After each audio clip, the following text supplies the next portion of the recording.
from over 50 plus gourmet meal options, cooked by world-class chefs and delivered frozen, ready to eat within minutes and no commit. Welcome to the One Shop Gourmet Food Delivery, specializing in affordable options to eat right and feel great. 100% satisfaction guaranteed. Every ingredient is handpicked to the highest standard. And why you should buy from homebistro.com? Restaurant quality, made with natural ingredients, delivered right to your door. Overnight shopping is available. Diabetic, paleo, heart health, and vegetarian options to eat. Doing business since 1999. Courteous, knowledgeable, and professional support. Complete PCI compliant SSL security ordering, and great meals. Choose from some of my favorite dishes: the Mediterranean chicken with orange honey sauce, the charbroiled chicken romesco, or the grilled chicken breast with sweet and spicy vegetables. No matter what you choose, you can't lose with homebistro.com. Eat great, feel good, and save some money with homebistro.com. Hit the link in the description section below for more information.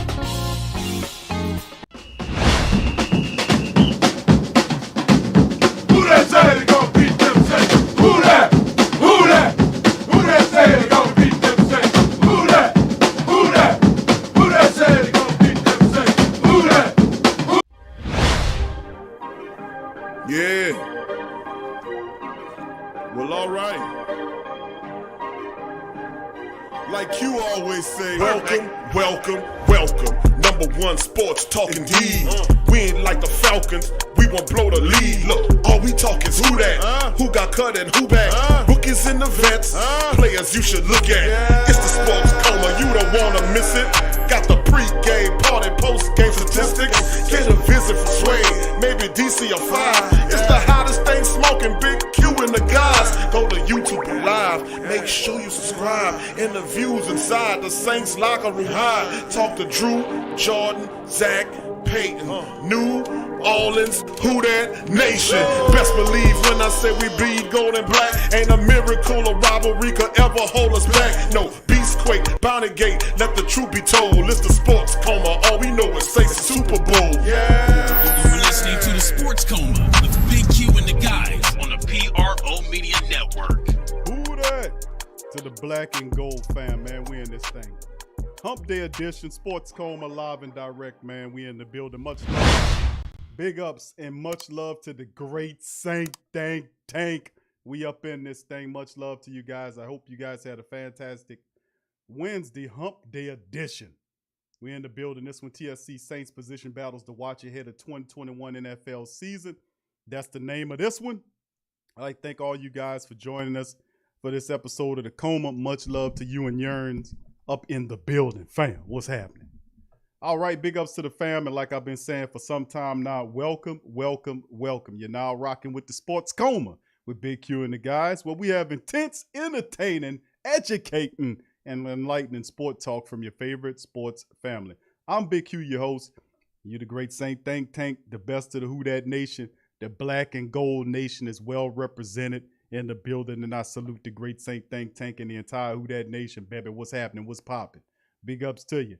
And we're going to get to the chat and give out our salutations to the family members. Brother Jerry Poor Jr. first in the chat. Who that to you, Brother Jerry? Brother Torrey Shepard Sr., who that to you? Cooler McGee, who that to you, fam? Brother JT, who that to you? Henry, who that to you? Appreciate you. What's up, Mocha? Who that to you, Mocha? And thank you for your super chat, family. Much love to Mocha. Appreciate that, fam. Much love to you as well. Gabriel Thomas, who that to you, fam? Solo the Pro, Cut King, who that to you, fam? Good to see you in the chat as well. Ferg 318, who that to you, fam? What's up, Jacob? Who that to you, fam? Jacob's in the building as well. Much love, brother Jacob. Who else we got chiming up in here? All right, what's up, Lewis? Who that to you, fam? Good to see you in the chat as well. What's up, brother Kendall? Who that to you, fam? Good to see you in the chat as well. Who that MVP? What's up, fam? How you doing? Big ups to fam. Who that MVP's in the building as well. Big ups to you. What's up, Brandon? Who that to you? Much love to Brandon. How this podcast missed the fake ranking, the top Nola can't hate. Like, well, I mean, hey man, the great Saint Tank ain't all with all of that. You know, my mentality, and y'all know how I feel, man. How long I've been doing this. You know, all I can tell y'all top fam is that the great Saint Tank is something serious. And those who know, you know, and they got a lot of people threatened by the Great Saint Think Tank. Let me tell you that, because we F up their narrative. But that's all right. Feel very uncomfortable because we not done yet.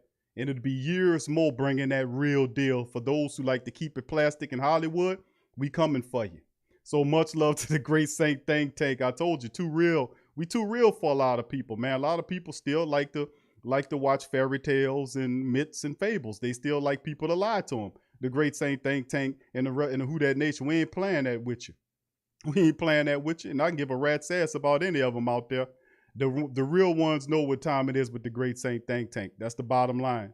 You know, who's speaking it real? And we don't ingratiate to people that don't deserve to be ingratiated to. If you're doing your job and you're doing what you're supposed to do, we'll give you love. But if you're doing something you ain't supposed to do and you ain't telling it like it is, we gonna hammer your ass. So best to understand. A lot of people don't understand that heavy-handed approach. But that's all right. We not for everybody. That's also all right too. I've said that a long time ago. We ain't for everybody, baby. That's why I said we for them real, the real deal. Not the fake, not the plastic, not the bandwagon, not the ones that stupidly believe whatever they tell you, but people that got brain cells and that won't keep it real, that's who we for. We ain't for the rest of you jackasses out there who want people to lie to them and want that bullshit. Go turn on ESPN or CBS or the rest of the people. We too real for most people. You know, so when I'm not changing for your ass either. Either get real or get the hell out of here. That's all I'm going to tell you. Much love. Thank you, Brandon. Who that to you? Lamar, who that to you? What's up, fam? Tragic. What's happening, fam? What's up to you, fam? Picking and Flick It. What's up, fam? Who that to you? Tramal Kellup, who that to you as well? Jesus Will Save Us, who that to you? Swag Fan, who that to you, fam? Cy Williams, who that to you, fam? Slim South 504, who that to you, fam? Latrell Pilot, who that to you, fam? What's up? What's up? All right. Raider Carlos says the Saints suck. Wow, Raiders. When the last time y'all won any damn thing? When the last time y'all sorry asses won anything? All right, all right. You couldn't say what's up, Saints people? If I took time to get on the Raiders man show and say what's up, Raider Nation, how y'all doing? I would have said something nice like, what's up, Saints fans? I respect y'all out there. Much love to y'all. I'm in the AFC. Let's go at it when we see each other. Thank you, King Creole. Appreciate the super chat, fam. Much love to you. Thank you. Appreciate that. But the first two words, the Saints suck. Man, you could have saved that, man. You could have took them words and kept them, brother. All right, who that to you? What's up? I know. Yeah, Swade was lying, man. Swade was on the TSC Q&A Live Tuesday show. It just was crazy, man. For those who missed the show, go back and watch it. It was really funny. I had to smoke my dogs. Had to cook them on some truth stuff yesterday, man, and it was funny, man. What's up, Tim? Who that to you? Tim Dunn, who that to you, fam, as well. Revolt Control, who that to you, Revolt. What's up, fam? What's up, Greg Raging Cajun? Who that to you, fam? Good to see you in the chat as well. Much love to you. King Creole, once again, much love and thank you for your super chat. Mocha as well. Thank y'all. I appreciate you. Greg says that's what I like about this channel, ESPN. They all about talking media trash. And a lot of trash talk with ESPN here. They can't handle the truth. No, they can't. That old Jack Nicholson stuff. You want the truth? Yes, I want the truth. You can't handle the truth. And Jack Nicholson wasn't lying.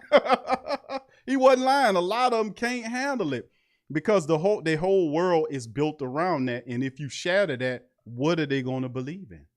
Where are they going to go to? And people got to hold on to something. So if you break and shatter that, they'll be like, well, ain't nothing for me to do. No, what you're supposed to do then is seek out the truth. Seek out what empowers you, really empowers you, and not is a parasite to you. Because, you know, like I said, I keep telling people, start using that great inner will. I often talk my stuff and people think it's church. I'm saying this is science. This is science. Who amongst the family members that's in range to listen to what me saying would hate a guy or talk trash about a guy telling the people to be empowered? What kind of demonic, underhanded, snag-a-toot son of a bitch would dare open his or her mouth to downplay empowerment of the people? Who would dare do that? I don't get it, but that's what I preach, man, because everything is in our hands. I'm keeping it real. I keep saying that. All right. What's up, Tasha, baby? Simply Tasha, who that to you, baby? Good to see you in the chat as well. I know, Jacob. Jacob say he want his mama, he want that mama cooking. Hey, bro, a lot of people. Hey, listen, that's right. Like I said, man, Kwame was talking this stuff, man, and he talking truth talk, and people are swarming to that. But see, that's the thing. People know plastic from real. I'm not a guy that gets, I'm a family guy. I got love for people. People got love for me. And I respect the hell out of people, and I want the best for people. I don't care who you are. That's what in my mind, that's how I preach it. But at the end of the day, people don't want no plastic bullshit unless you crazy, unless you are incredibly indoctrinated to believe that somebody else's thoughts are yours. I'm telling you to investigate your own mind and find your character flaws and find in your mind what's stopping you from being great and excel past it. I'm challenging you. I'm inspiring you. I am cheerleading for you to break obstacles, self-imposed limitations to be great. Who would dare talk against a guy talking like that? Unless you a dumbass, And we don't have rooms for dumbasses. I got a ton of snipers. I'll just be honest with you. I don't have to say get that guy. The snipers will take your effing head off as soon as I I roll heavy. They don't understand, fam. They don't get it, do they? I got snipers in position everywhere, all up in here, fam. The Great Saint think tank is well protected, I tell you what. All right, big ups to the family members as well. Yeah, I hear you. I hear you, Raider Carlos. I hear you, fam, but come with the respect, bruh. Come with the respect. Did you hear me say the Raiders suck? Did you hear me say that, brother? The first words out of your mouth is the Saints suck? Come on, dude. When the last time y'all won anything? I mean, and even if the season didn't start yet, I'm talking about in the last 10 years, what the hell did you win? Y'all laid down for the Patriots to get their money. I know that for certain. Y'all ain't bucked the system on that shit. Y'all let Tom Brady cheat y'all out of that game. But at the end of the day, what the hell, man? Show some respect for the Who Dat Nation, fam. I wouldn't go on your damn Raider group and start talking shit about the Raiders and talk about how sorry y'all asses is and how stupid y'all asses is for giving all that money for John Gruden and he ain't doing shit. I would talk about how you had a general manager who was on TV talking about scouters and can't draft to save his damn life. Work for NFL talking about, well, this guy making mock drafts, but he can't even draft to save his own damn life. I can go in too, but I choose not to, man. Let's just be respectful to each other in this thing, man. DeWright, what's up, fam? Who that to you, DeWright? Good to see you. What's up, Lori, baby? How you doing? Big ups to you, Lori.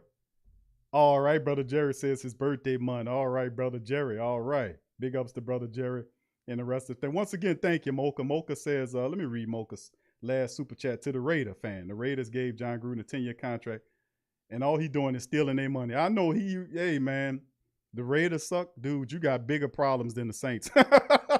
than the Saints, partner.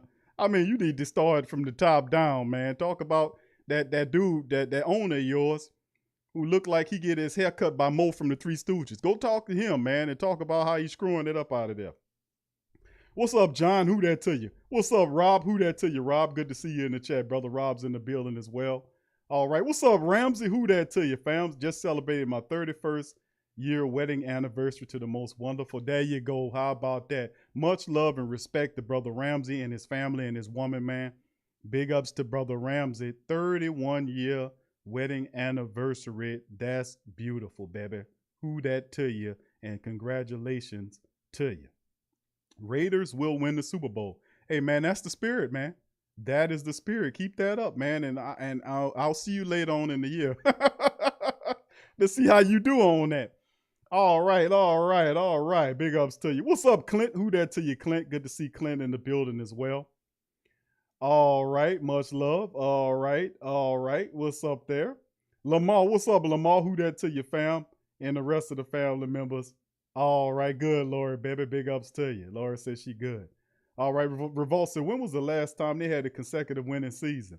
I know, I mean, it's just, see, we the coolest people. Now, how often did the family members hear me talk about the Saints being the coolest family members in the world? Do you see us out in somebody else's shit picking at them? They ain't got nothing to do, no life to live, no empowerment talk. Just come talking shit.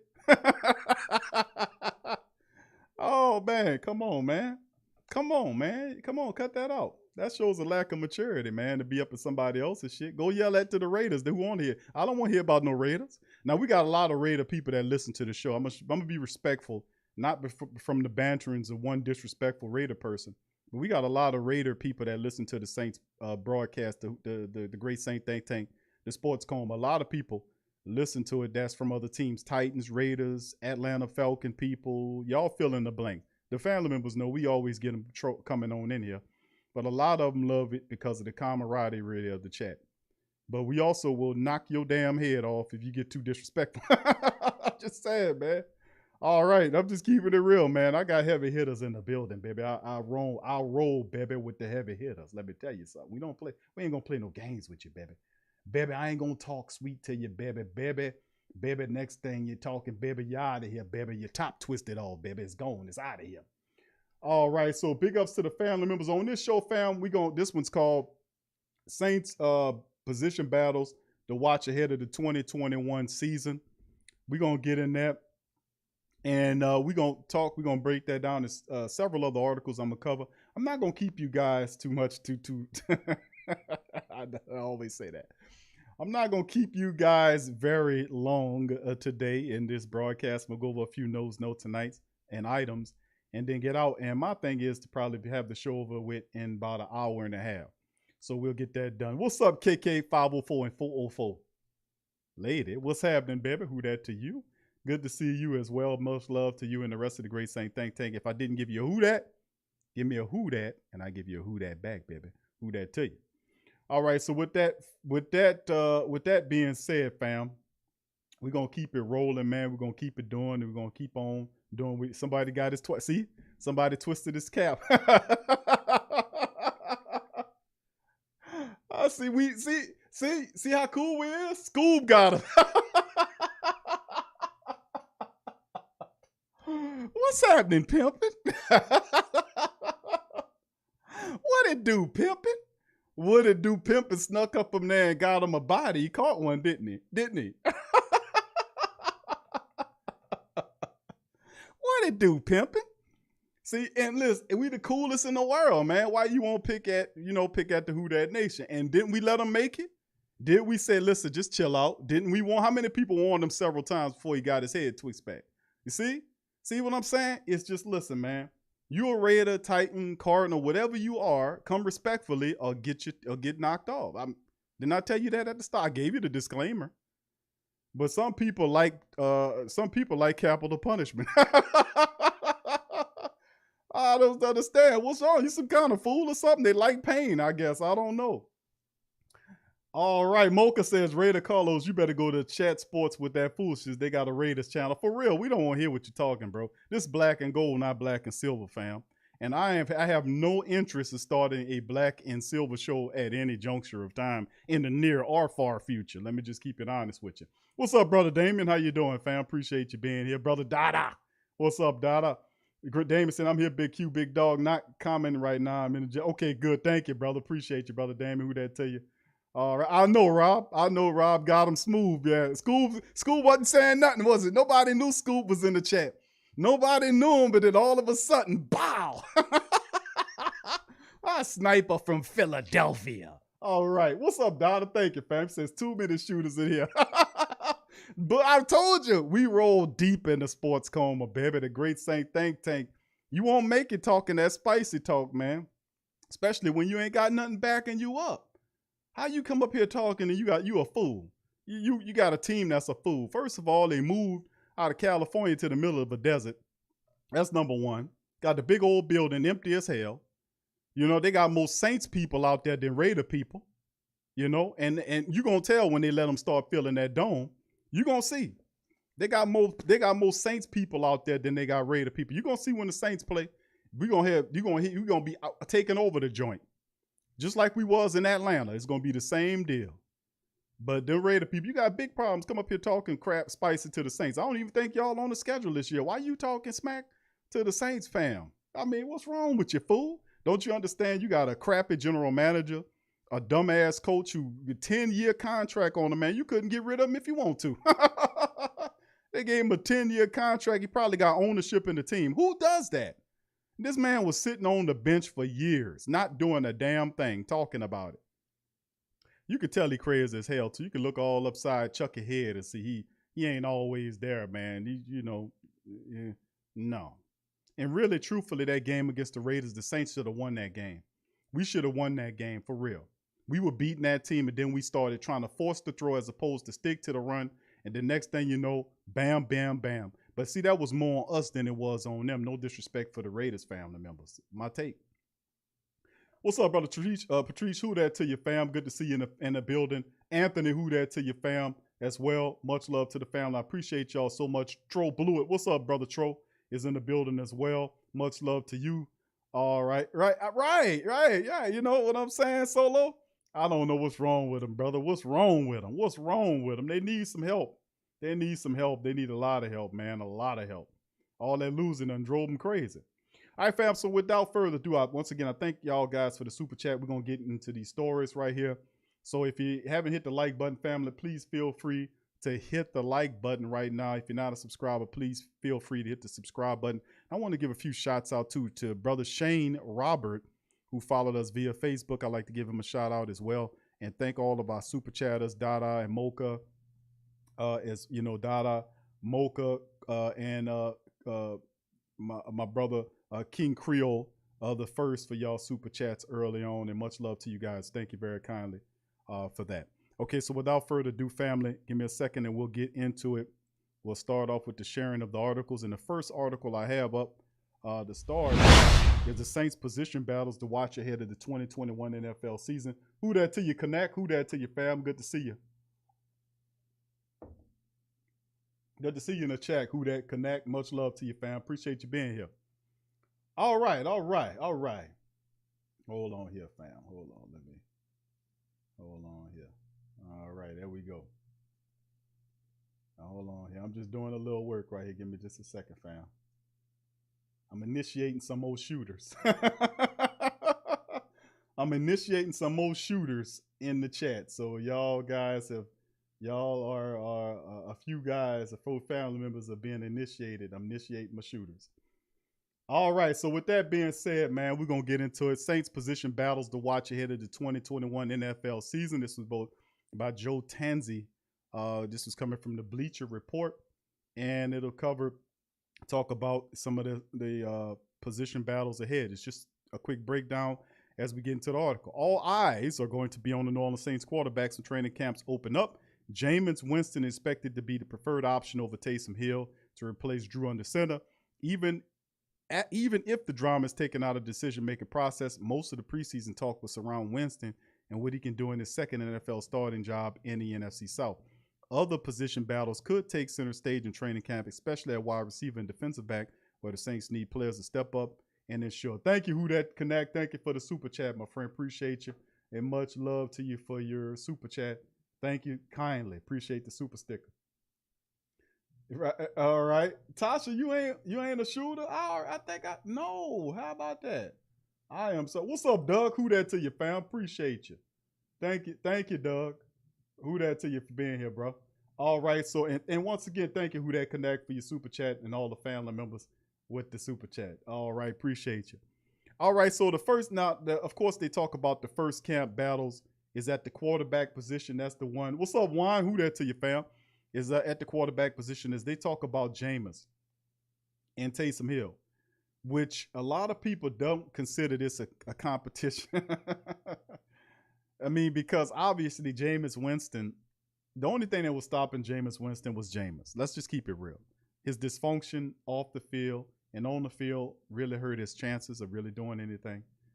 But, you know, that's what I'm talking about. Jameis' dysfunction off the field. But ever since he's come to New Orleans, what's up, Colorado? Who that to you, fam? It was fine. It was good. Hope yours was too, my friend. Appreciate you. Thank you, Tasha, baby. All right. Oh, it's all right. Thank you, Tasha. Much love to you. Appreciate that. Yeah, good to see you in the chat, though. We appreciate your super chat. Much love to you.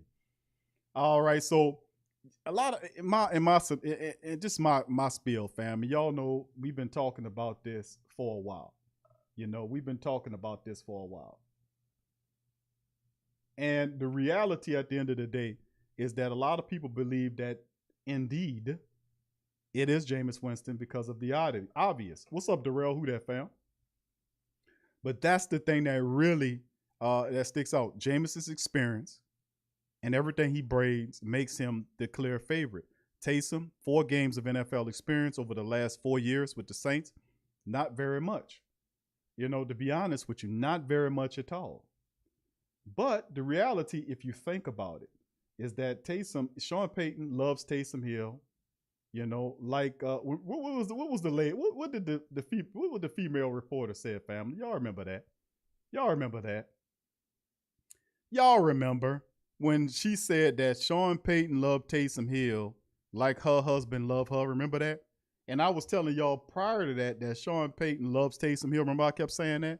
Then the reporter then said what I said.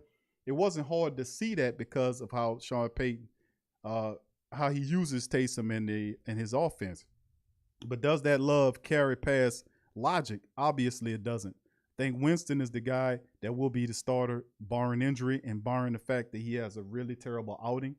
Taysom is training in his home state to be the starting quarterback of the team, which is positive. So he don't have to worry about doing all of the other stuff that I was saying for years that kind of stopped him from being a good quarterback.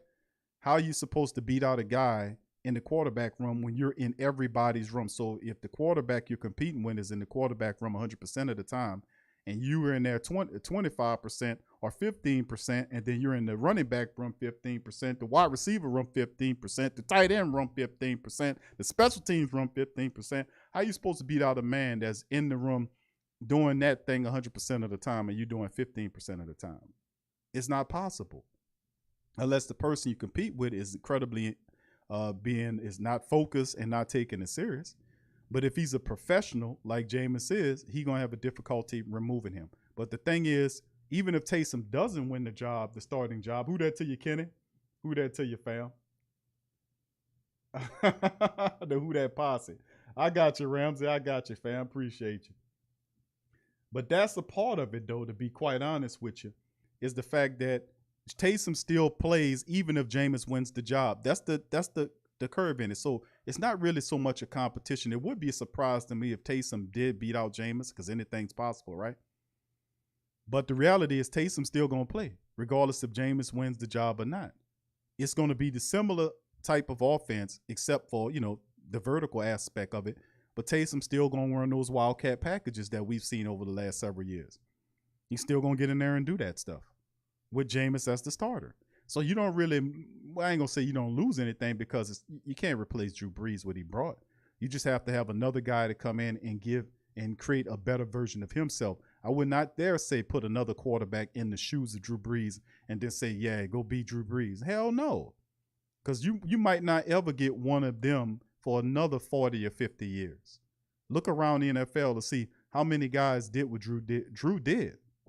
They don't come along that often, and when they come along, you see them. But a match made in heaven between Coach Payton and Drew Brees spurred a lot of that success and those record-breaking that Drew had over his tenure as a Saint. Became a superstar here in a first ballot Hall of Fame in my book.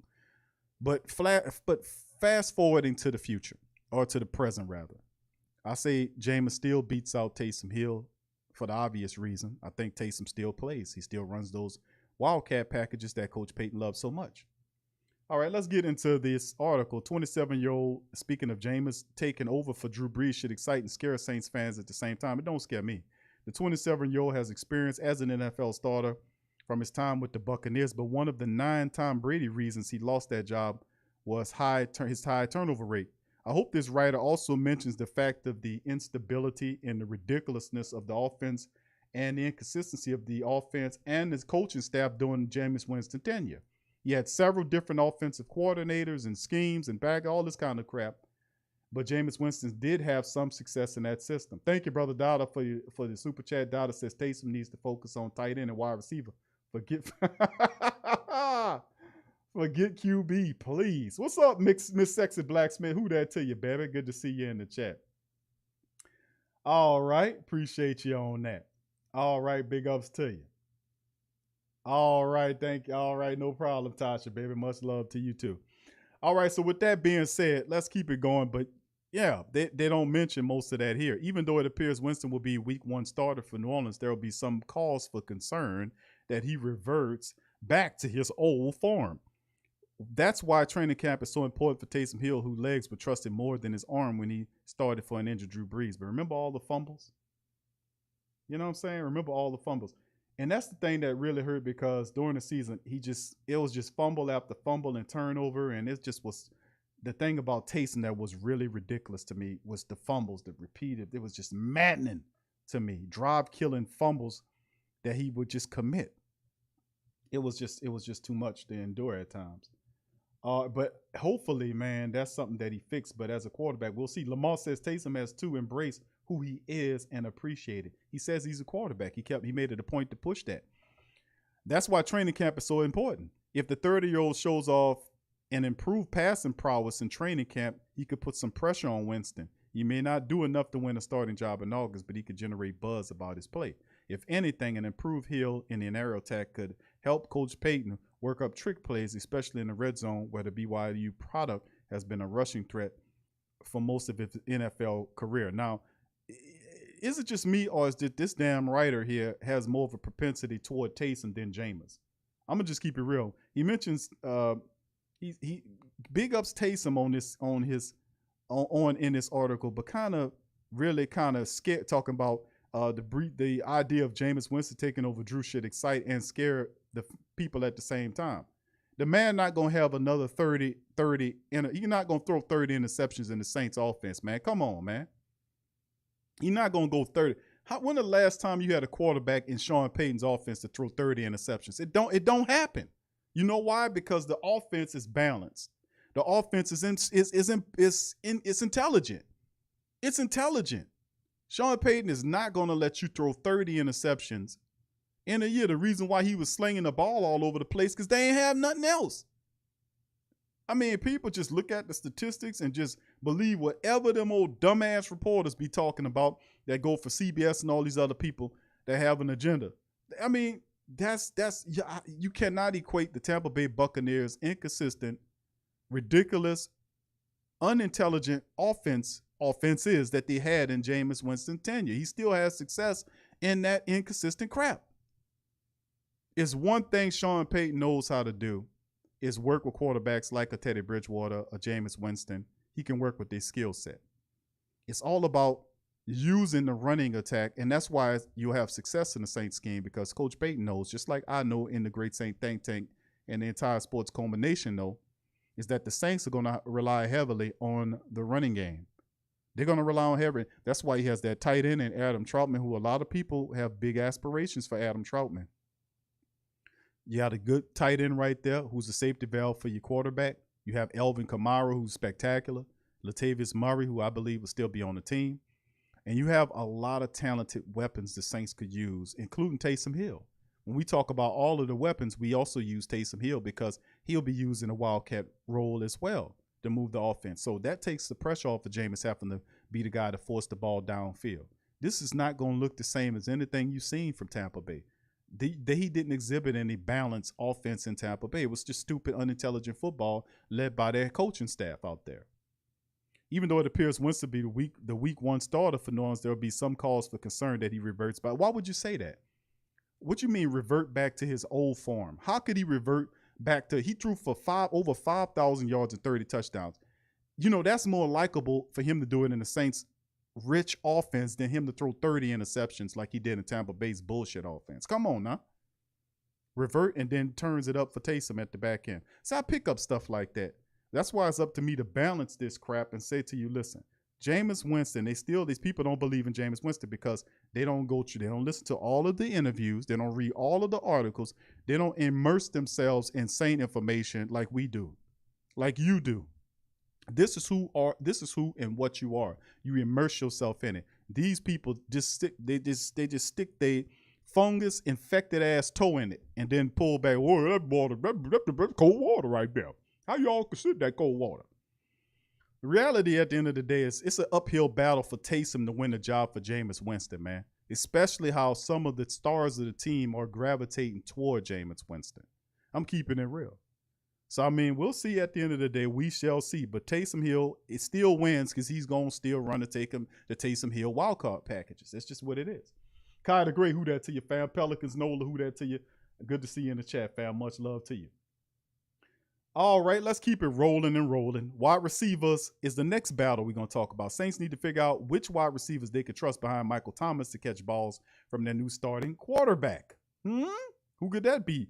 Emmanuel Sanders' departure left a hole in the team's receiving production. Thomas and Elvin Kamara will still catch balls at a high volume, but they need support beneath them to compete in the NFC South. Traquan Smith is the first name that should be mentioned in the fight for the position. Beneath Thomas on the depth chart, he earned career highs in catches, targets, and receiving yards in 2020. But he was still beneath the 500-yard mark. Listen, man. Thank you, Kai. Kai says, man, Q, let them hate small things to a giant. There you go, brother. Appreciate that.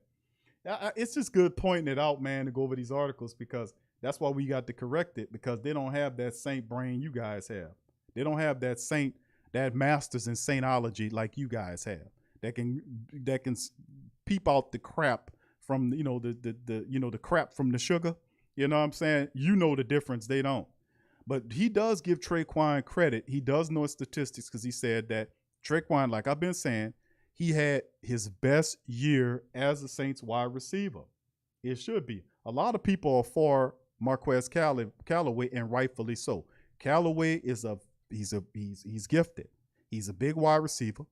His most gifted attribute is he getting really good at running routes too. He got a lot better running those routes.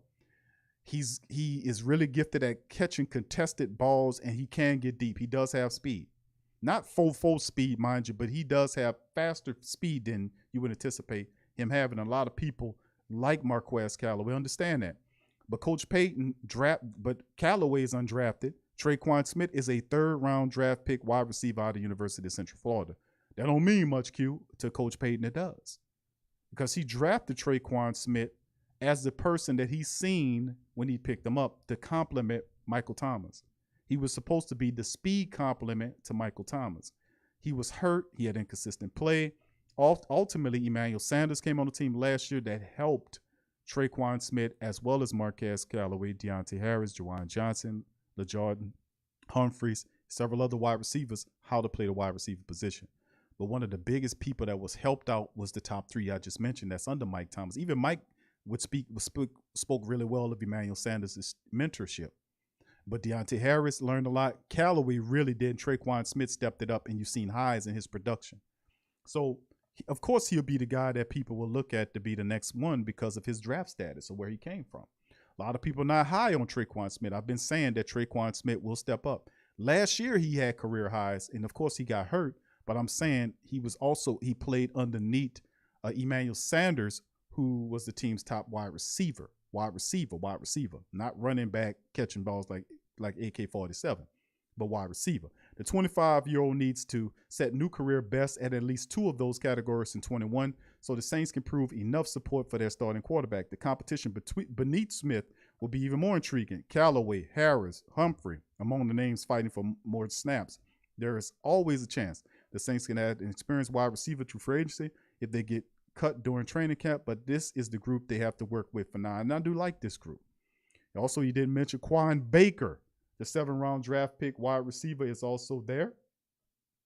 Even though I don't see Quan unless he has a fantastic training camp, having an impact on the wide receiver room unless injuries occur which force him into action, but he's a very talented wide receiver. He can catch the ball, runs pretty decent routes, and he is super quick, lightning fast, big receiver.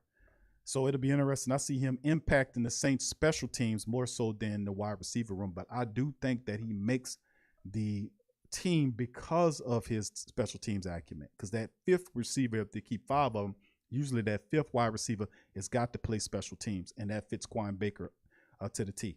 So we'll see how it all works moving ahead, but this will be interesting. If the younger wideouts show improvement throughout August, New Orleans should be better equipped to run with loaded offense in Tampa, Carolina, and Atlanta. It'll be fun to watch that happen. Next position group, cornerback. Paulson Adebo. How about that? You know, this is what is interesting, too, because we talk about the starting cornerback position.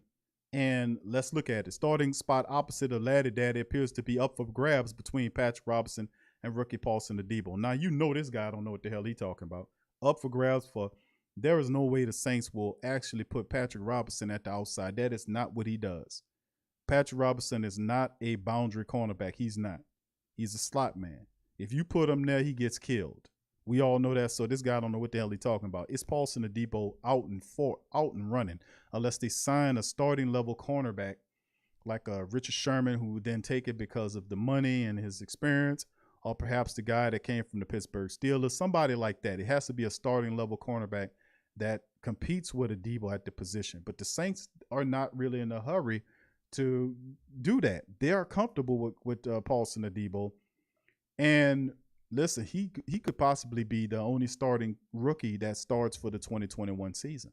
He could, barring injuries to other positions. So let's look at it. Robinson's 33 is a familiar face with the Saints organization, but he hasn't played a full 16-game slate in the last 3 seasons. Think about that. Think about that. He hasn't played a full season in 3 years. Competitive hamstring issues upon more issues and issues. But when you hear the writers talk about him, oh, Patrick Robinson, he's good, man. He gets out there. And how many people see you get rotisserie? That's what make the Great Saint Think Tank and the Who Dat Nation, man, the Sports Coma family members so popping, man. It's so fresh. Because we don't sit up here and agree shade. We tell the truth, man. It's the truth. I'm not gonna sit up here and lie to spare your feelings. I'm sorry. I'm sorry. I'm sorry. I'm really sorry for you if you feel that way. If you think that I'm not gonna do it. I gotta keep it real with the family members. We sit up here and watch Patrick Robinson. He made decent plays, he did. But a lot of the plays when he was in there, when he wasn't hurt, he was getting cooked. Put one in the chat if you guys seen him getting cooked. He made some different, some decent plays in there. He made some interceptions here or there, stuff like that. But he gets cooked a lot. He really does. He gets cooked a lot. He gets cooked, and there's all these hamstring issues. It's just a bad deal for the Saints to have Patrick Robinson on his team. They would do better to find another veteran out there that could come in and do what he does. But since he's on the team, he got 1 year left. They sticking to their guns on him. Anyway, he gets cooked, man. He gets look at all them damn ones in the chat. Look at them goddamn ones in the chat. Look at it. He gets cooked.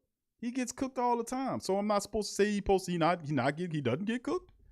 Hell, PJ gets cooked. Ken Crawley gets cooked. Sometimes Laddie Daddy gets cooked by second and third string wide receivers because he's not taking them seriously. But that's something that hopefully we can get Coach Rashard to work on. He did better last year with that. But when he's on his game, he shuts you down. Mike Evans, people like that. I know Pelicans Nola says, yeah, Mike. What's up, Mike? Who that to you, fam? What's up, Brian? Who that to you, Brian? Good to see you in the chat. What's up, KB, baby? Who that to you? Pelicans Nola say, Big Q, that's a member of the Rotisserie Boys. I know. The Rotisserie Boys. And that's what we call them, man. That's why the Great Saint Think Tank is real, man. Because we call it out. I'm not going to be calling you a rotisserie boy if you out there handling your business. That makes me look, but Q, you don't know what you're talking about. That man don't get cooked, But how many times we see these guys get cooked out here and we're not supposed to sit there out here getting cooked? Man, the hell with that. The hell with you. I'm going to keep it real, and I'm going to tell you what I see. And y'all see the same stuff. But anyway, Adebo comes from the NFL off an injury-plagued 2019 season at Stanford. He opted out in 2020, so he hasn't seen a lot of first-team snaps at a high level in the last 2 years. If the third-round pick shakes off any potential rust, he could challenge Robinson for a start. Robinson is not going to challenge. There is no challenge. That position is Paulson Adebo's, man. Unless they bring in a starting-level cornerback to challenge him for the job, it's Paulson Adebo clearing away. There is no Patrick Robinson there competing with him for that. If the third-round pick, at one point in his collegiate career, he was deemed as a potential first-round prospect, there's also a worst-case scenario in play whether neither player does enough to win a starting gig. In this situation, Saints may look to potential free agents to fill a void. No, they're going to stick to Adebo. They're going to play Paulson Adebo. They invested a third-round draft pick in Paulson Adebo. And listen, and we don't have to even much. What's up, Derek? Who that to you, fam? What's up, Seabrook Fish and Sinkers? What's up, fam? Good to see you. Thank you for being here. This is the thing. You don't even have to go that far back in the Great Saint Think Tank Collective. to remember just how serious the Saints are about their third round picks. Think about it. When is the last time the Saints let a third round draft pick go or didn't play them that much? Think about your third round picks now. Think about them. You had Kamara, you had Alex Anzalone, you had Traquan Smith, who the Saints continue to play. You know, they continue to play him, and he's still on the team right now with the starting position opposite of Mike Thomas. What other third round picks the Saints have had on this team? PJ Williams, he was a third round pick. We can't get rid of him. PJ Williams was a third round pick. Who else we had that was third round? And and we can go back a little further in the Sean Payton era. Trey Hendrickson was a third round pick. We don't let those guys go because that's value with the third round pick. So majority of the time, we'll give these guys extra time to develop. So if Paulson Adebo struggles in the first year, unless he don't struggle too bad where he needs to be benched, then you let him be in there. But I don't see him struggling more than if you would put Patrick Robinson in there, or more than if you would put Ken Crawley in there, or more than if you put PJ Flippin Williams in there. You know? He would struggle, but he would struggle. That's an upside to his struggling because he's a rookie. We expect him to get better. Those other guys, they're just getting cooked. They're just getting cooked. But anyway, this is the article right here. And this is entitled right here, Saints Position Battles to Watch Ahead of the 2021 NFL season. The quarterback battle, which is not really much of a battle. I think Winston wins that outright, but Taysom Hill wins as well because Taysom Hill will still run the Wildcat packages that Sean Payton loves. The wide receiver battle, which is more of a battle than probably any other battle for the number 2 position, even though Traquan goes into the starting lineup, into the starting lineup as the starting wide receiver, but Callaway and Deontay Harris is on this. A lot of people are not talking about Deontay Harris, in that he has and I've been telling family members about this all season, off season long, is that you see the Saints have an influence. Thank you, KT, says Garrett Grayson, 2015. That an exception to every rule, huh? Wide receiver, man, is probably the one. Now, we talk about Marquez, but Deontay Harris is really that dude. We got to find out what Deontay Harris is made up to.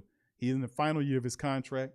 Even though it's restricted, we still have to think about Deontay Harris as a third wide receiver, Marquez Callaway, if Traquan Smith.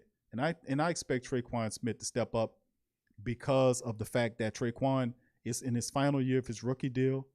And I think this is the most complete that we're going to see Traquan Smith. This offense is changing with the running game, then the vertical attack. So this opens it up. And we need to understand that Traquan Smith in the vertical offense, that works because a lot of that is going to mimic, some of that's going to mimic what he's seen at Central Florida, where he can be able to get downfield and catch the long ball from a guy that can throw the ball out there. So that helps out his game too. Plus, the mentorship with guys like Emmanuel Sanders before they taught him the importance of route running, stuff like that. Thank you, KT. Appreciate you for your super chat, my friend. Thank you. So, and also when we talk about Deontay Harris, just to make this point before we move to the next article, is the fact that Deontay Harris is, I'm saying it based on what I'm seeing the team doing, is I think Deontay gets a promotion from special teams to wide receiver exclusively. If you see what the Saints have been doing with the wide receiver kick returner, they've made it I guess I can say, for lack of better words, they made it important to go out and find people that can kick return to free up Deontay Harris so he can play more of a wide receiver. Marquez Callaway returns, kicks, and punts. Lawrence Woods, who's a cornerback, the Saints have 5'9" cornerback. The Saints brought in. This brother here is a special teams demon. He is going to be special for the Saints in many different ways in kick return, punt return. Quan Baker also helps in that field. Ty Montgomery, if you need him, can do it. Taysom Hill, to a degree, can do it. And there are several other players that's on this team that'll get an opportunity to do that as well. But what I'm saying is that is all done to free up Deontay Harris so you can see him more in the Saints wide receiver room. I think that the Saints see Deontay Harris to a degree as a Tyreek Hill type who has the speed, the elusiveness. He's not as bulky and as big as Tyreek, which is the one thing I want brother Deontay to do, is to get on that game, get beefy, get a little bigger, to be able to take the punishment. But I really would love to see what he can do in this offense with his speed and elusiveness and and Sean Payton's offensive imagination to get Deontay Harris involved. I'm thinking that he can do something really special too. And then, of course, Callaway is there behind him. And because my three look like this: Mike Thomas, Traquan Smith, Deontay Harris, then Marquez Callaway. Behind those three, that's what I'm looking at. Even though people like Callaway because of his size and other things, don't forget Deontay Harris is been here a little longer, and he had some success. He was a Pro Bowl special team guy a couple of years ago, and I think the Saints see him as a weapon as a wide receiver. So watch out for that. And wide receiver is going to be a pretty good battle too, especially underneath those guys if you think about it, because there are other people. Jawan Johnson, does he become a tight end? LaJordan Humphrey, where is he at in his development? And plus, the Saints have several other wide receivers, including Quan Baker, McCleskey, and Winston, Aesop Winston, that's a guy that's a kick returner as well that can do some stuff like that for you. So there's quite a few people to think about that. And of course, the cornerback position, which clear cut and out and away, there is nobody challenging Paulson Adebo for the number 2 position. Come on. Chauncey Gardner-Johnson is entrenched at the third cornerback position, the nickel position, the modified nickel position. He's not moving out of that position. Laddie Daddy is the dude. There is no Patrick Robinson challenging Adebo for that position. There is none. He is not a border cornerback. He's not an outside cornerback. He's a slot man, and a not too good one at that. He's better than P.J. Williams and Ken Crawley, but you put him anywhere else, you asking for trouble. Which is why I'm saying the Saints should, if injuries occur, who do they go to? They're forced to go to this dude, but there is no battle at the number 2 between Patrick Robinson and Paulson Adebo. This dude looking at depth charts, making articles. Outside of that, that's pretty much it. Let's move on to the next article right here, which is 4 Saints who could be headed for a breakout season. This comes from the Canal Street Chronicles, as well as we keep it moving. And which Saint could follow Trey Henderson to have a career year in 2021? That's a really good question by Hayden Real, covering it. And of course, this article starts out by saying Trey Henderson surprised us all last season as he came out of nowhere to have a career year and lead the team with 13.5 sacks. That was a huge surprise to me. More than double his career total up to that point. Now that the offseason is coming to an end, we can take a look at which players on the 21 roster will we be talking about in a different light this time next year. Is it David Onyemata? This is a real good call to put David Onyemata up there. He's excelling every year and going higher and higher. So Rankin's departure leaves David O as a clear top option as the defensive tackle. Saints defensive line will now have the depth it did in 2020. As in addition to Rankins, Trey Anderson also left in free agency. Onyemata had a career high in sacks in 2020 with 6.5, doubling his total from 2019. Onyemata's role will be increased in 21, and he seems to be peaking at the right time to be able to take advantage of this. Despite already having a career year in 2020, Onyemata is rarely mentioned among the league's best at this position. That's disrespect of the Saints even more. In 21, he could gain such recognition if he is able to improve on 6.5 sacks and move into double digit in that category. I don't think that happens, but David Onyemata is really an excellent defensive tackle, and he will continue to get better and better and better. He's a bad boy. Ryan Nielsen got him on game. He was already super strong. Now he's teaching them fundamental moves, how to beat his people. Remember Onyemata in his first and second years. In his first year, his rookie year, and even in his second year, was always in the backfield. His issue is he'll get back there and he won't make the play. But he's gotten better at doing that, getting back there and disrupting things, paying attention to where the ball carrier is, paying attention to the quarterback, which direction he's moving. And if he needs to put his hands up to bat the ball down, he's figured a lot of that out. So Onyemata, I expect a big increase from Onyemata production-wise too, barring injuries. And he's been pretty much healthy. He had a lot of reps under his belt, and I expect him to continue to take it to another level. This dude has a nonstop motor, and he's special. The Saints like I talk about the Saints finding guys like David Onyemata. This dude was super raw when they drafted him out of Canada. Brought him down here as a 4th-round draft pick in the same draft that took Sheldon Rankins. And remember I said in the previous show, the 4th-round pick became the 1st-round pick, and the 1st-round pick became the 4th-round pick as Sheldon Rankins was shown the dough. And David Onyemata got the money. How about that? I mean, it just was from zero to a hero real quick. All right, moving on. The next guy they got on the list is Mr. Deontay Harris as a wide receiver. What's up, Kevin? Who that to you, fam? Good to see Kevin McKnight in there. What's up? What's up, Trail? Who that to you, fam? Big ups to Trail. Deontay Harris as a wide receiver. We all know how good Deontay Harris is as a kick returner, but he has not been used very much in the offense in his last 2 years in this league. The Saints offense lacks speed. Harris' involvement will work perfectly with Winston's big arm. Harris is the Saints' best option to stretch the offense and also take in arounds or jet sweeps, as his elusiveness and instincts on punt return should translate well to these type of plays. He showed flashes at the end of 2020, especially in the first playoff game against the Bears, in which he caught 7 balls for 83 yards to lead the team. Harris has all the tools to be a great gadget player. All that is left is him learning how to play the position like a Pro Bowler. Remember, we talked about this, and you're speaking about guys taking next steps. Deontay Harris is his time.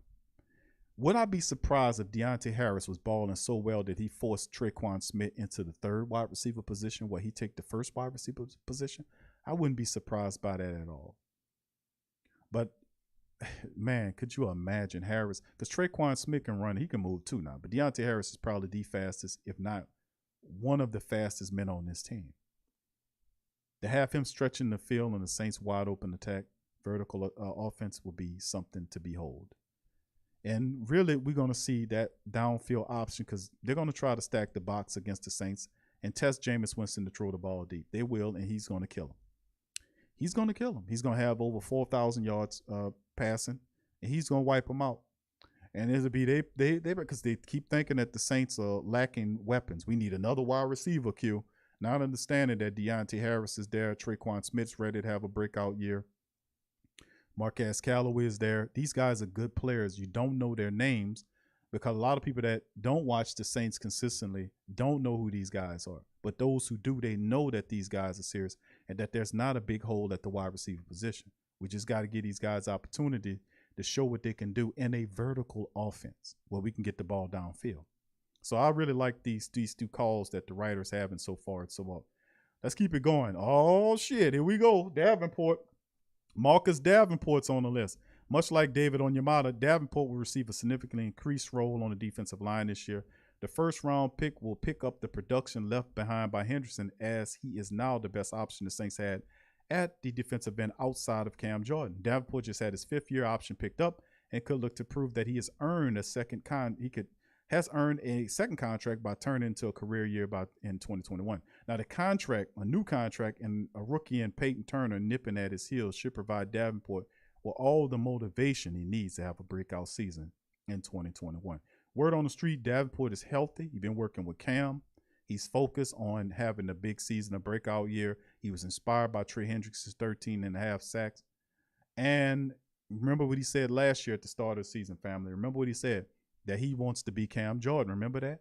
He's trying to be the next Cam Jordan. That's a good milestone to start with, especially the fact that he's training with Cam. And Cam obviously has the blessings on him, and he knows how to train because Cam, despite all of the rigors that Cam, and he's pretty much double team all the time, he still played the majority of the football games that he's been here. So he has a key to longevity and knowing how to stay on the field, and not only just stay on the field, but to be productive.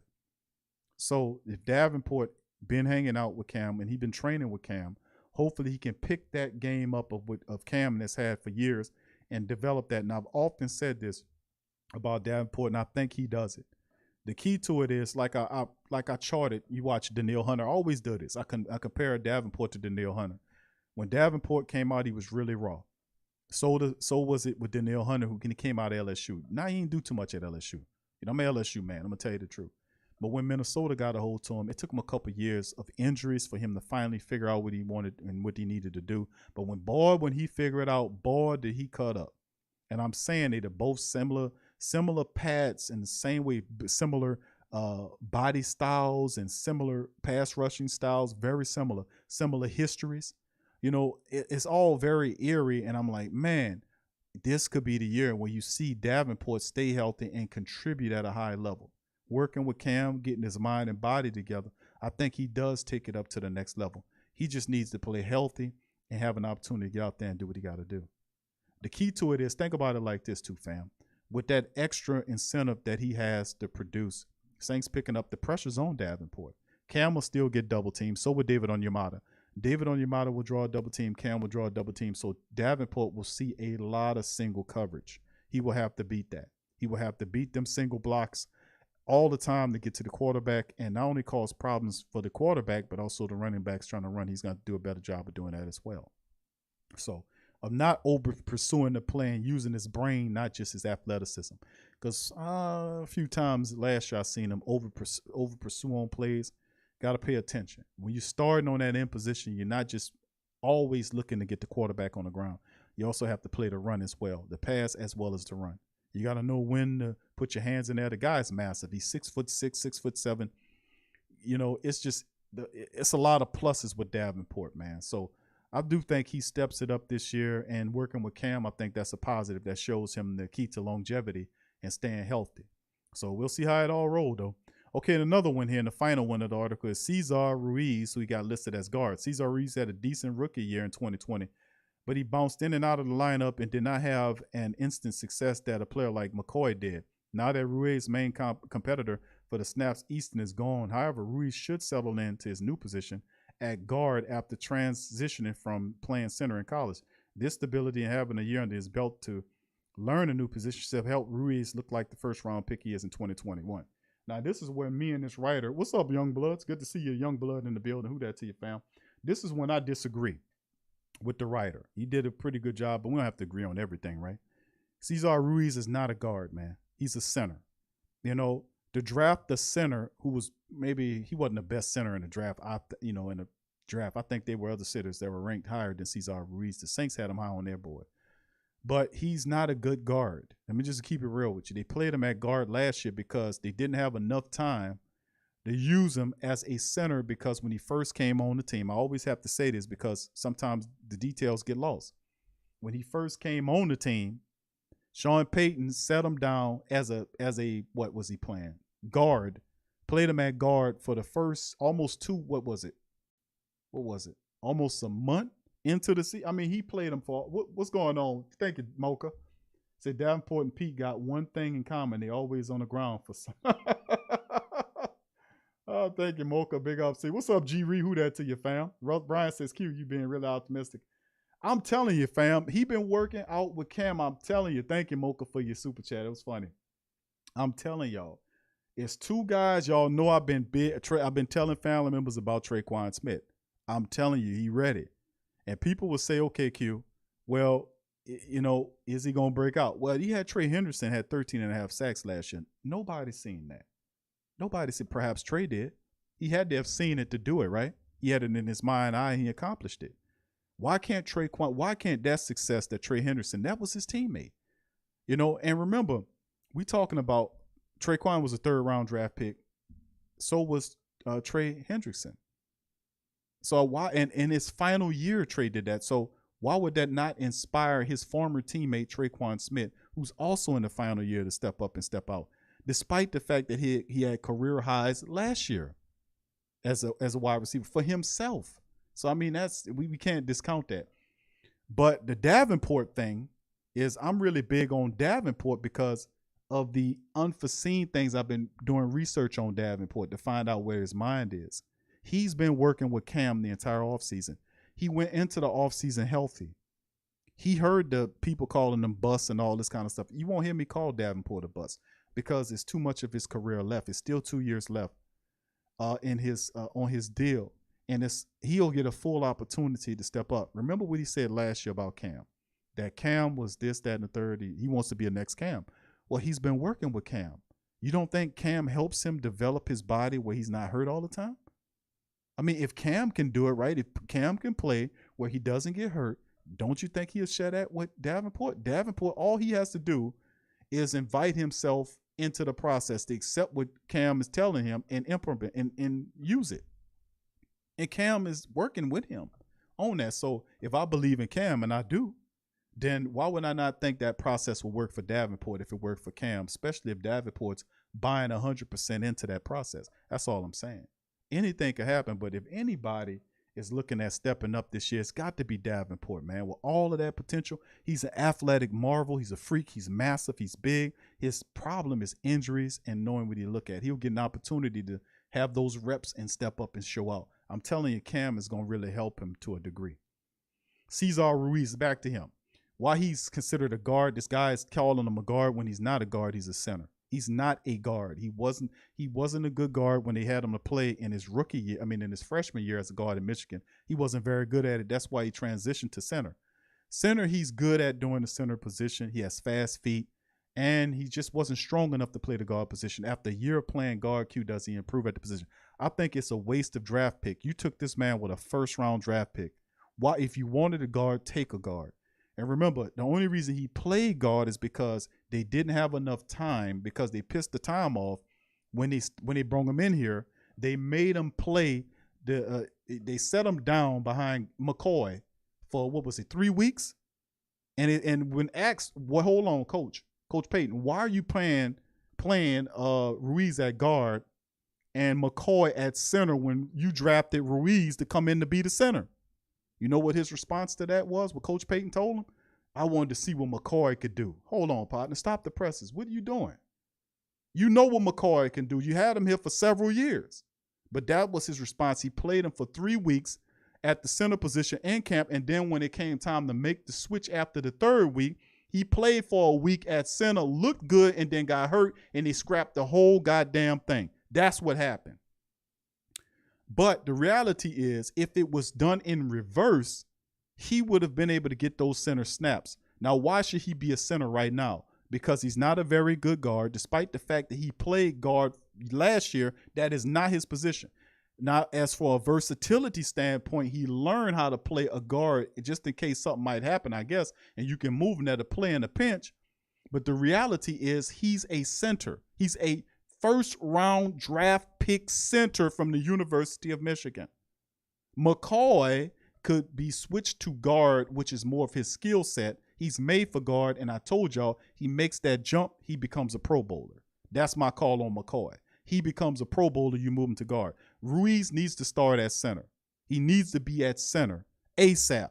And you can't use the bullshit expression that Drew Brees, who's pictured in this thing, well, there's an issue. McCoy and Drew has a center to quarterback exchange. Drew's retired. So whoever quarterback you put back there, they're going to have to learn to develop the center and quarterback snap anyway. So it's a call where you need to make that move to put Cesar Ruiz at the center position where he belongs and let him learn that position. McCoy needs to go to guard. He's a better guard there. He has versatility to flip-flop if something happens, but Cesar Ruiz needs to play the center position that he was drafted to play. I am against taking a center and playing him at guard, and you took him to be a center. He was, what, the 3rd best center in the draft, or second? Some say second. I would say probably 3rd. But he was the 3rd best center in the draft, and then you take him to play a guard? That's absolutely ridiculous, man. That's ridiculous. He's a center. We need to put him at center. I hate when they do that, though. How post-June 1st transactions, moving on to the next one, how post-June 1st transaction affect the New Orleans Saints. Despite making this announcement months ago, Brees will have an impact on the Saints salary cap real soon. Let's get into this article right here. As the calendar turns to June the 2nd, one notable transaction will become official for the Saints. Though he announced his retirement on the 15th anniversary of his signing, future Hall of Fame quarterback Drew Brees will likely head to the NFL's reserve retire list, making his retirement official in terms of accounting. Once that does happen, sooner or later, the Saints will get a small amount of cap relief in the process, as you can see by Spotrac showing it. 2021 cap space cleared post 6-1. Showed the Drew Brees here at just over $1 million, almost $2 million. However, this doesn't tell the entire story. Brees reduced the salary to the veteran minimum this offseason, freeing up $23 million as a part of the process. That 1.075 minimum will come off the books, but corresponding moves will make it so that New Orleans won't free up that entire chunk of change. Only the 51 highest paid players count against the cap during this offseason. Brees' retirement will move him out of the group, while another player will move in. The next highest paid players outside the 51 are linebackers Chase Hansen, defensive lineman Albert Huggins, receiver Lampman, tackles Derek Kelly, all hitting the cap at $780,000. When Brees' 1.075 comes off the books, one of those salaries will move in, resulting in a clearing of just 295 G's. That will add to just over 347,000, and the Saints reportedly have available, according to the NFL Players Association. That will leave the Saints for now with around 642 G's in free cap space once the transaction is official. Not enough to move the needle, but every little bit counts. New Orleans also offer ways to clear space. Of course, the well-known and highly anticipated extensions of young stars and likely transaction that bolsters in potential today. Now that the June 1st mark is behind us, New Orleans could open up a little over $3.1 million by releasing Latavius Murray. Previously, the move would have only resulted in New Orleans netting $2.3 million. Now that the Parisians defer, let me see, additional funds can come off the books. That's interesting, man, to say the least. I don't think they released Latavius Murray, man. I really don't. He has not officially been taken off the trading block either. You know, they didn't make an official announcement saying, well, Latavius is off the, you know, we're not trading him. So we'll see. Well, it is certainly not a move many, including myself, would advocate for. Clearing 3.1 helps if the Saints get desperate. They could use that to help either sign their rookies or potentially add a veteran player at the position of need. All the Saints need to do, and I don't want to get too bogged down in the rest of this article, is quite simple, man. They're overcomplicating this shit. Just go and sign, issue extensions on Ramczyk and Lattimore. If you need money, you free up money that way. Right now, as it stands, and I said so much, both of those players, Laddie Daddy and Ramczyk, count for $21 million against the Saints cap. And I'm not even including Marcus Williams' tag at 10.3 or whatever it is. But $20 million, over $21 million between two players, and all you need to do is put extensions for these guys to free up the money. And we know how Mickey Loomis bills his contracts. The first year of the contract is less than $1 million. If that's the case for both contracts, that frees up roughly north of 15 million. I would say, dare say, $18 million of cap space that the Saints could use if they want to make trades or sign whatever veterans are left that are here or whatever, that it will give them the money that they necessarily need to do what they need to do. You know, we'll see how it all is. I just don't know what the ass dragging on those contracts are for. Can't be anything tied to the deals dealing with the NFL and the TV deals, because other teams have signed their players to extensions. So, you know, what the hell? I mean, when asked about it, last week we did the show. We covered it when Mickey Loomis and Sean Payton was at the golfing event. When they asked Mickey Loomis about it, I played it on the show.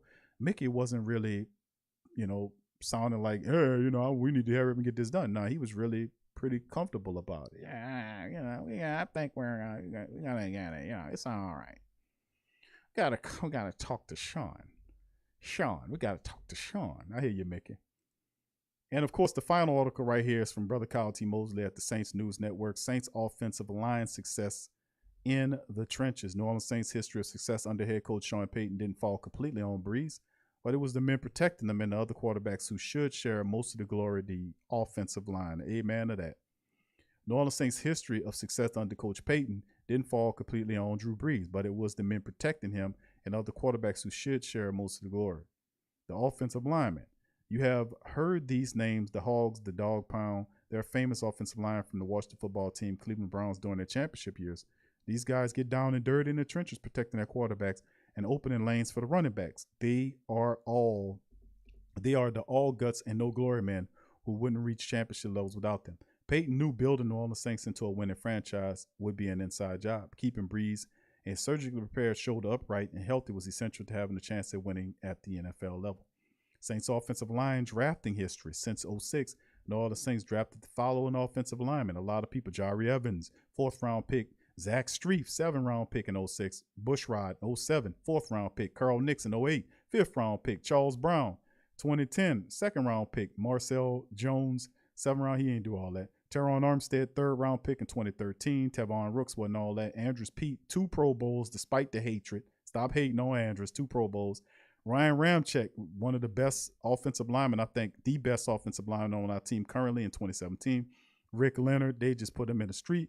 Will Clapp is still on the team playing different roles. McCoy is a budding Pro Bowler at the guard level. Cesar Ruiz needs to play center, has a good chance. And Landon Young, with the 6th round pick of this year, could be your starter next year.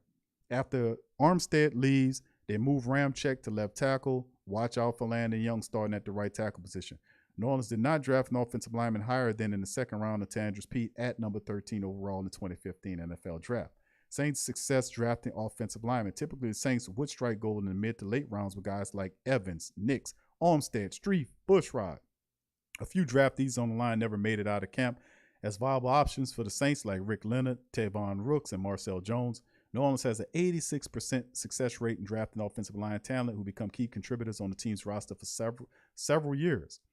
Line of questions. Fans and analysts have criticized Saints for Andrews Pete pick after his first season. Unfortunately for Pete, Peyton switched him from tackle to left. See Kyle T. Mosley know his shit. That's why I got love for Kyle T. and Bob Rose. They know what they're talking about, man. Unfortunately, when they were talking about Andrews Pete, look, I didn't have to fill in the blanks. Because what do I always say when people start talking shit about Andrews Pete? Nobody did Andrews Pete like Sean Payton. Nobody did that. He didn't do that to nobody. He made Andrews Pate tackle, both tackle positions, both guard positions, all that. This man mentions it. He said, fortunately for Pete, Payton switched him from tackle position to left guard, all this moving him around. And it's the same season he did that to him. The pairing of left tackle Armstead with Pete at left guard has been successful for the offensive line. Pete, 28, has faced question regarding his durability, availability, and production. After 2 Pro Bowls, all I can say, and they got people set there saying, Q, that was alternates. Who gives a damn if it was alternate or not? It's still an honor to be selected to be a Pro Bowler. And alternate, all it means is the guy ahead of you got hurt or he could not play. That happens. That is still an honor out of all of your peers in the NFL to be named for the Pro Bowl. He did it twice at a position that he never played before in college or in the pros. Now you call him soft or whatever you want, but also when you call him soft, call him a Pro Bowler as well. So, I mean, I'm just keeping it real. After re-signing with the Saints for 5 years, $57 million in 2020, the injuries and production were a concern. His contract included $13 million signing bonus. Look, Coach Payton gave him that money. And I ain't going to even talk about it. I'm going to leave it alone. I'm going to just go ahead on. In 2022, compensation became fully guaranteed in March 9, 2021. New Orleans has a potential opt in 2023, making it a 3-year, $33.86 million deal with a 9.2 cap hit. See, this man is smart. Because the Saints did give him a 5-year deal, hitting at 57, but I often talked about the opt-outs. In 2 years, that deal could be broken down and basically into the 3-year deal for just about $33.86 with a 9.2 cap hit, which basically breaks down as a 3-year deal just with over $10 million a season. Opt-outs, he got that on not only just Andrews Pete, but he also has that on Elvin Kamara's deal as well. PFF rated Pete's season at 61.9 and ranked him 46 out of 80 at the guard position. New Orleans Saints 2020 first round choice, Cesar Ruiz, was rated at 53.8, 64 out of 80 at the guard in his first season. To be fair, Ruiz was a rookie playing extended schedule without participating in rookie minicamp and other training sessions before the main training camp began in July. He needed time acclimating as a professional football player. The guard play must improve at either quarterback. Winston or Hill will have an opportunity to keep the Saints offense humming for the 2021-22 season, regular season. Success in the trenches. Pete and Ruiz are the weak spots on usually strong O-line when Armstead, Ramczyk, McCoy playing at elite levels. Payton reflected on his offensive line performance, saying, this is what Coach Payton said, I think they played well. I thought for the most part we run the ball well. Our protection numbers have been good. I think the offensive line is one of our strengths of our team, and I feel like it's such an important position group relative to the whole team. We've got good leadership there. We've had a few different liners, but I think that we've been able to function with different players in different spots. The versatility of the offensive line is well stated by Coach Payton. This is the thing. The Saints, despite that, the Saints had issues. Teron Armstead was not in the lineup with several of the games where the Saints ran for 200 yards in these games. It was James Hurst operating at the left tackle position. Even when Easton got hurt, Cesar Ruiz went in there and they started handling business. It was about that business. In several games during the season, the Saints broke franchise records in rushing attempts, and touchdowns behind this offensive line. By a large part, Nick Easton was hurt in the back end of the season, so you've seen Cesar Ruiz step in there and handle business. Armstead was in and out at certain parts of the season. You've seen James Hurst step in there and handle business. So the offensive line, in my humble estimation, is a major strength of the team. The strength of the offense is all going to be predicated on running of the ball. We'll see. Blocking for Drew Brees, 20 seasons at elite quarterback is a distant comparison to what Jameis Winston, Taysom Hill will provide for New Orleans. But I think it still will be effective. This season, expect Peyton to rely on his squad's rushing attack with Kamara and Murray. Success on the ground will elevate the pressure either signal caller would face against the opponent's defensive units. Kyle T know his stuff, man. This line allowed 29 sacks last year. On a good note, they opened lanes, which accounted for 100 and see this man know 100. The Saints did 141.6 rushing yards per game. Come on now. 100. The Saints ran for almost 142 yards per damn game last year. Does this indicate a change in philosophy for New Orleans in 2021? They're going to run the ball. Peyton took a more patient and systematic approach during the previous 2 seasons while Brees was on the mend from injuries. Yes, that's football fundamental. The offensive line has and will always be the cornerstone of success for the New Orleans offense. For the New Orleans, it's bottom line. Do the Saints have required depth to back up one of the O-line starters should they fall to injury? I think they're in good shape there. Can New Orleans guards show an improvement from a year ago? I think they can there. And most of all, can the big men stay healthy and fortify the line for Winston or Hill? We shall see. Andrews Pete, can he stay healthy? He hadn't done it recently. Can he stay healthy? That is the big question. And really, it's not just Andrews, but you got to throw Teron Armstead under there too. Teron misses games, same way too. He does miss game. Andrews misses game. Teron misses games. That's why James Hurst is there. He can play tackle or guard. And then you see the Saints brought in Will Clapp. They couldn't afford Nick Easton. Will Clapp is going to be somewhat like a Nick Easton. He's been here for several seasons now. He knows how to play the guard and center position for you in a pinch if something happens. Derek Kelly is also a really good guard option there. There's Big Kelvin Throckmorton they're big on. And several undrafted guys that'll have an opportunity to have to try to earn a position, earn a spot on this squad. So that's the article right there. Saints offensive line success in the trenches. So we're going to recap the articles that we covered in this show before we dirk on up. The first article we covered, which is the name of the show, Saints position battles to watch ahead of the 2021 NFL season. We covered that. We also talked about an article right here breaking down, which is a good call, 4 Saints who could be headed for a breakout season. We also covered the article, how post-June 1st transaction affect the New Orleans Saints. And, of course, finally, from the Saints News Network and Kyle T. Mosley, Saints offensive line success in the trenches, baby. So with that being said, fam, man, listen, that was a lot to cover, man. But remember, even though we've dealt with the fact that we had Teron Armstead, who Teron is, and I got love for Teron Armstead. He's one of my favorite people. I mean, he's a good dude. Awesome player, awesome person. But he's had his injury history here with the black and gold. So is Andrews Pete. That's why James Hurst is here. That's why you got several other players that's backing these guys up. But I have confidence in these young players. I think these young players will be fine, man. I'm just going to keep it real. I think they'll be fine. All right. Big ups to the rest of the great Saint Think Tank. 2 rushes? I know, Tim, right? What's up, New Wine Minds? Who that to your fam? Appreciate you being. What's up, Wayne? Who that to your fam? Good to see you in the chat as well. 2 rushes? I know, fam. I know, 2 rush, first down. Love that. What's up, 985J in the building? What's up, 985J? What's up, brother? Good to see you in the chat. Much love to you. Yep, but fam, that's what it is, man, and that's how it is, in my opinion. So listen, fam, I like to thank all you guys for popping in on the show today. I appreciate you for dropping by in this episode of Tacoma. And as always, family, please hit the like button. If you're not a subscriber, please feel free to subscribe to the Great Saint Think Tank. And we appreciate it. We invite you to subscribe and join the family if you haven't. And like I said, fam, this is going to be interesting, man. It's fun, man, covering it and talking about the position battles.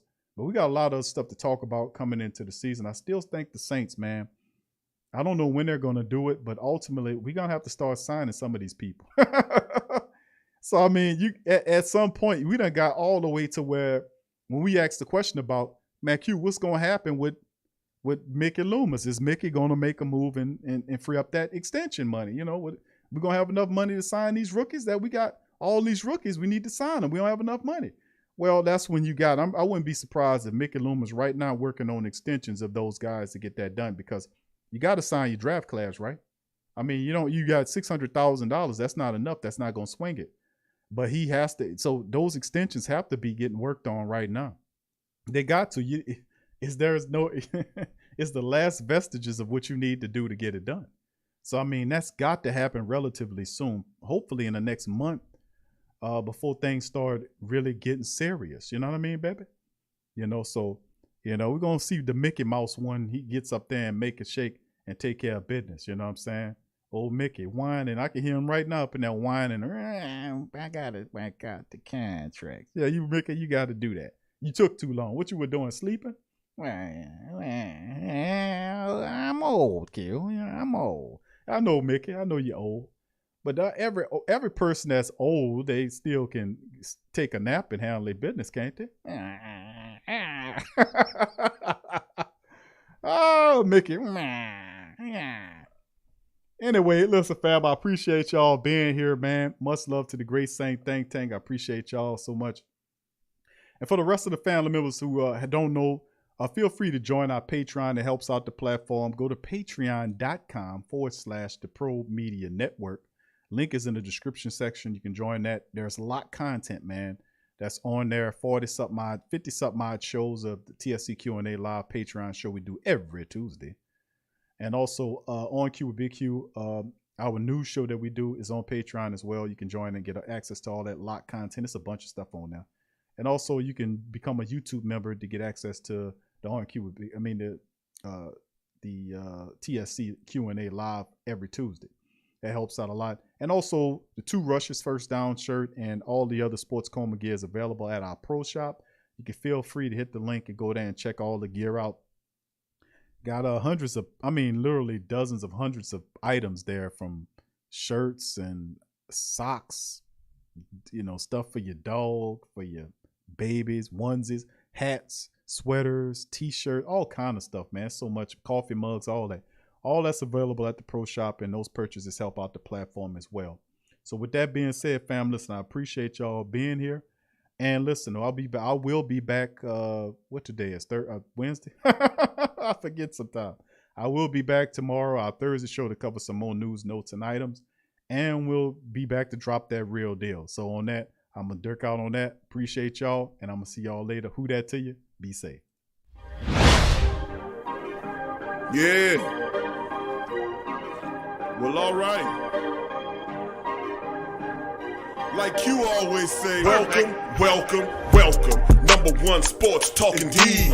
We ain't like the Falcons, we won't blow the lead. Look, all we talk is who that, who got cut and who back.